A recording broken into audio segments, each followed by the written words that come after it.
बीजापुर में मासूम पर हुए जुल्म पर इंसाफ की मांग। कर्नाटका के बीजापुर शहर में 9 साल की मासूम बच्ची के रेप का मामला सामने आया है। बच्ची जब रोते हुए घर पहुंची तो घर वाले सब देखकर हैरान रह गए। इसे अस्पताल ले गए। इसी बीच पुलिस को भी जानकारी दी गई, जहां पर उसका मेडिकल चेकअप किया गया। पुलिस ने कार्रवाई करते हुए आरोपी को गिरफ्तार कर लिया है और एफआईआर भी दर्ज करके आईपीसी की धाराएं लगाई हैं। आरोपी पर मेडिकल रिपोर्ट्स आनी बाकी हैं, मगर मुकामी लोगों का कहना है कि पुलिस ने अब तक पंचनामा भी नहीं किया, जिस पर गुस्सा आए लोगों ने आरोपी पर सख्त से सख्त और निष्पक्षपात होकर कार्रवाई करने की बात करते हुए एक रैली भी निकाली और डीसी ऑफिस पहुंचकर पुलिस को मेमोरेंडम भी पेश किया। देखिए बता। ಈಗ ನಮ್ಮ ಕಡೆ ನಾವು ಬಂದೀವಿ, ಈಗ ಡಿಸಿ ಸಾಹೇಬರಿಗೆ ನಾವು ಮನವಿ ಕೊಡ್ತೀವಿ, ನಿಮಗೂ ಒಂದು ರಿಕ್ವೆಸ್ಟ್ ಏನು ಮಾಡ್ತಾ ಇದ್ದೀವಿ, ಈ ಘಟನೆ ಏನಾಗಿದೆ ಆದ್ಮೇಲೆ ಇದಕ್ಕೆ ಯಾರು ಇದು ಹಾಕ್ತಾ ಇದ್ದಾರೆ, ಇದು ಡೈವರ್ಟ್ ಮಾಡೋದು ಒಂದು ಇದು ನಡೆದದ, ಇನ್ಸಿಡೆಂಟ್ ಹಿಂದ್ಗಡೆ ನಡೆದದ, ಇದಕ್ಕೆ ನೀವು ಯಾವ ತರ ನಮ್ಮ ಸಹಾಯ ಮಾಡ್ತೀರಿ ಅದಕ್ಕೆ ನಾವು ರೆಡಿ ಇದ್ದೀವಿ। ಈಗ ಮೆಮೊರಂಡಮ್ ಅವರು ಏನು ರೆಡಿ ಮಾಡಿದ್ದಾರೆ, ಈ ಮೆಮೊರಂಡಮ್ ತಗೊಂಡು ನೀವು ಯಾವ ತರ ಇದು ಮಾಡ್ತೀರಿ ಜಮಾತಿಗೆ ನಾವು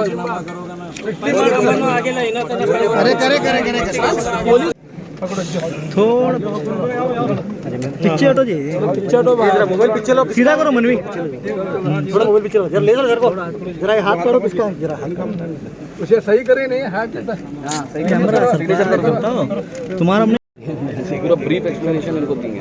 तुम्हारे को नहीं जानता, देखो तुम हाथ क्या क्या कर रहे हैं, कौन कर रहे हैं।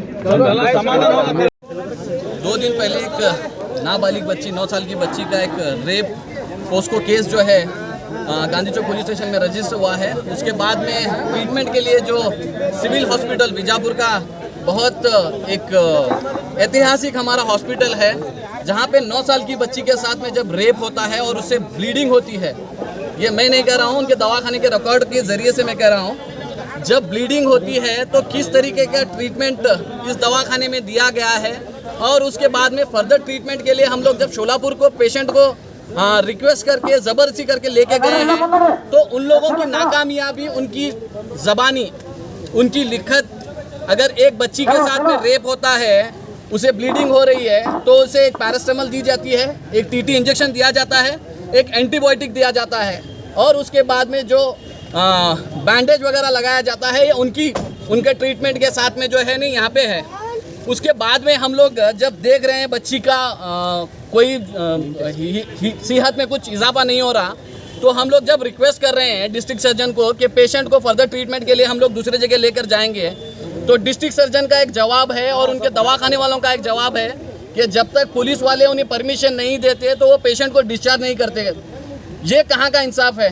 जब एक जिम्मेदारियों से भागने के लिए, अपनी जिम्मेदारियों से बचने के लिए पुलिस वालों को आगे कर रहा है, तो किसी पेशेंट को इलाज करने से पहले वो लोग पुलिस की परमिशन लेते क्या? नहीं लेते। फिर ये केस में क्यों उनको पुलिस की परमिशन की जरूरत पड़ रही है? ठीक है, उसके बाद में जब हम लोग रिक्वेस्ट कर रहे हैं, उसके बाद में हम लोग शोलापुर को पेशेंट को लेके जा रहे हैं, तो उनके पास से एक डिस्चार्ज लेटर नहीं दे रहे, उन्हें जो इन्वेस्टिगेशन करे, जो ट्रीटमेंट करे, उसका लेटर नहीं दिए। फिर वहाँ पे जाके शोलापुर में कल रात भर बच्ची जो है बिना ट्रीटमेंट के अभी तक हॉस्पिटल में पड़ी है। इसकी जिम्मेदारी कौन लेना? इसकी जिम्मेदारी किसके जिम्मे आना? पुलिस वालों के, या फिर डिस्ट्रिक्ट पुलिस जो सिविल हॉस्पिटल है, डिस्ट्रिक्ट सर्जन है, या फिर जो गायनो जो इस बच्ची का ट्रीटमेंट कर रही है।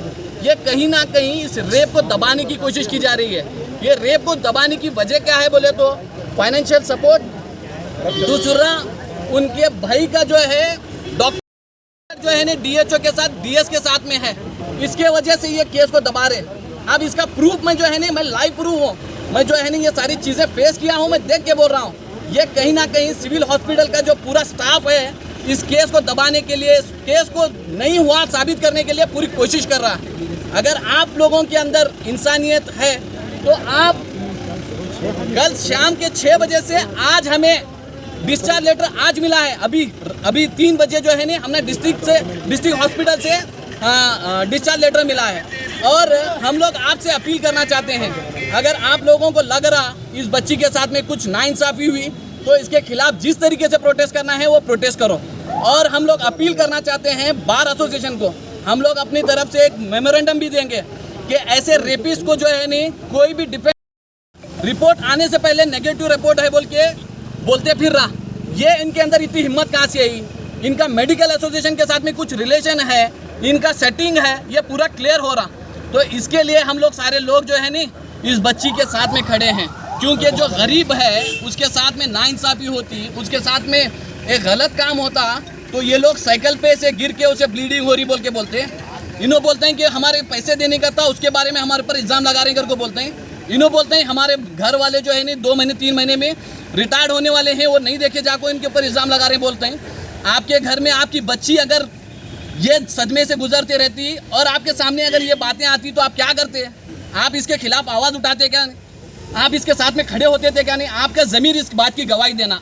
आप लोगों से सिर्फ एक ही अपील है, ये बच्ची मासूम है, ये बच्ची के साथ में जो चीज़ें हुई वो बच्ची खुद बोल रही।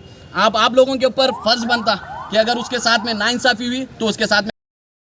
तो जिस तरह से आप देखें कि किस तरह से लोगों के अंदर खासकर नौजवानों में एक गुस्सा है, एक आक्रोश है।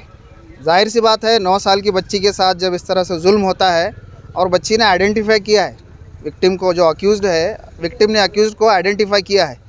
अब हम लोग मेमोरेंडम दिए हैं और ये भी हम अपील किए हैं पुलिस डिपार्टमेंट से कि जो जाए वारदात है, जो स्पॉट ऑफ द क्राइम है, उसका पंचनामा नहीं हुआ है। वहाँ से बहुत सारे एविडेंसेस मिलते हैं और आगे और भी अंदर की बातें मिलती हैं कि पहले ऐसा कुछ हुआ था क्या, नहीं है क्या।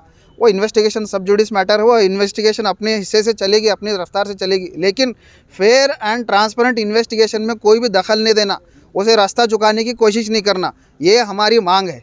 और कोई भी इसमें दखल अंदाजी कर को, प्रेशराइज कर को, अपनी उंगली कर को काम को ख़राब करने की कोशिश मत करो। मजलूम की बद्दुआ लगी तो पूरे के पूरे जड़ से ख़त्म हो जाते हैं।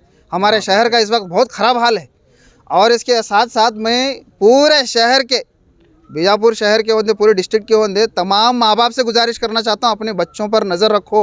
बेचारों को कौन कहाँ क्या खिला को, कैसा बहला फुसला को ले को, तुम्हें क्या करते रहते हो? तुम्हारे बच्चे कहाँ गई, कौन से गली में गई? आज हमें कितने बच्चों को देख रहे हैं, हमारे नवी रोड में कितने बच्चे नशा कर रहे हैं, छोटे छोटे बच्चे हैं हमारे। मैं थूकता हूँ ऐसे माँ बापों पर जिनके बच्चे नशा करते हैं। तुम्हारे आंखों के सामने तुम्हारे बच्चे जाते हैं, हमारे ऐतिहासिक इमारतों में बैठ को जुआ खेलते हैं, नशा करते हैं। किन के बच्चे हैं वो? पकड़ पकड़ को तुम्हारे घर आंख ला को छोड़ना क्या हमें? तुम्हारे बच्चों के साथ क्या नाइंसाफ़ियाँ हो रही हैं, कौन देखना? वो अपनी बच्चियों को आज हम ना गार्डन बोले, मॉल बोले, मार्केट बोले, ये दुकाना बोले, पानीपुरी के आइसक्रीम की दुकाना बोले तो हम ना आंख काटे आ रहे हैं। हमारे बच्चों को क्या होता है हमने नहीं मालूम हो रहा। तुम्हारे मासूम बच्चियों को साथ तुम्हारा क्या होता है, तुमना जिम्मेदारी नहीं है देखने की? तुम्हें नज़र रखना अपने बच्चों पर। मैं विक्टिम के फैमिली को कुछ नहीं बोल रहा हूँ, सब लोग अपने बच्चों पर, क्योंकि हमारे बच्चे घरों से निकल रहे हैं, कहाँ जा रहे हैं, क्या कर रहे हैं, उनको कैसी संगत मिल रही और कौन इस तरह से बहला फुसला कर उनके साथ क्या कर रहा नहीं मालूम। चौकन्ना रहने की ज़रूरत है, अपने बच्चों की फ़िक्र करना। अल्लाह को क्या जवाब देने वाले हम लोग? इतना बात बोलकर मैं अपनी बात ख़त्म करता हूँ। आप सब लोग चौकन्ना रहिए और लास्ट में मैं फिर से गुजारिश करूँगा, फिर से अपील करूँगा, हक़ की आवाज़ सब लोग उठाना और फेयर एंड ट्रांसपेरेंट इन्वेस्टिगेशन होना चाहिए, बच्ची को इंसाफ मिलना चाहिए और उसमें कौन भी दखल मत डालो। बद्दुआ लगेंगे तो तुम सब खत्म हो जाएंगे। मेरा नाम डॉक्टर यूसुफ चौधरी है। बताया जा रहा है कि आरोपी पड़ोसी ही है जिसके घर में बच्ची खेलने आई थी, तभी इसका फायदा उठाकर आरोपी ने यह शर्मनाक हरकत को अंजाम दिया है। अब आरोपी पुलिस की हिरासत में है और उस मासूम बच्ची को बीजापुर सरकारी हॉस्पिटल से निकालकर शोलापुर के हॉस्पिटल को भेज दिया गया है। बीजापुर के सरकारी हॉस्पिटल पर यह इल्ज़ाम भी लगा है कि हॉस्पिटल में बच्ची का सही तरह से इलाज नहीं किया जा रहा था, तो इसी के चलते बच्ची को शोलापुर ले जाया गया है।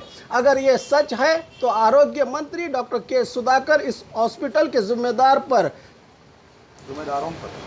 अगर ये सच है तो आरोग्य मंत्री डॉक्टर के सुधाकर इस हॉस्पिटल के जिम्मेदारों पर जांच होनी चाहिए, इन पर सख्त से सख्त कार्रवाई होनी चाहिए, क्योंकि मामला किसी जान से जुड़ा है। इस शर्मनाक इंसानी जान से जुड़ा है। नहीं कट करने आता लो। इस शर्मनाक हादसे से जनता में गुस्सा तो बहुत है और इस मामले की सही तरीके से जांच की मांग कर रही है जनता।